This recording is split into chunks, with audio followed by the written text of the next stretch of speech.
Naperwisyo ng baha ang ilang lugar sa North Cotabato dahil sa pag-ulan at dahil panahon na ng mga bagyo, lalo ngayon may bagyong Waning.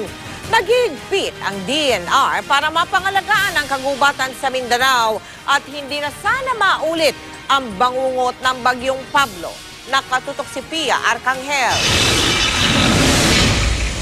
Sinalanta ng baha ang 5 barangay sa Pigkawayan, North Cotabato matapos ng ilang araw na pag-uulan. Sa barangay Bulucaon, aabot sa 600 ektaryang sakahan ang binaha. Nagsilikas din ang mahigit 1,000 residente. Bukod daw kasi sa pag-uulan, heavily silted na rin ang ilog. Ibig sabihin, mataas ng buhangin at burak kaya mabilis na umapaw ang ilog.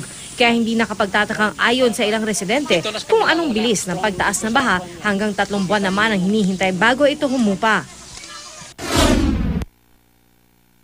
Abot tuhod naman ang baha sa Kidapawan City sa North Cotabato. Kasunod kasi na malakas na ulan, umapaw ang ilog doon at umagos patungo sa mga mababang lugar.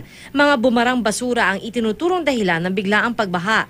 At ngayong panahon ng bagyo, naghihigpit ang DENR 11, mga sundalo at pulis sa mga iligal na gawain tulad ng illegal logging na talamak umano sa Davao Region. Sa aerial inspection kasi ng mga otoridad, tumambad ang mga putol na kahoy at nakalbong bundok na epekto raw ng illegal logging. Nagtayo na ng 5 major checkpoints ang DENR sa iba't ibang lugar sa rehiyon na magbabantay 24 oras.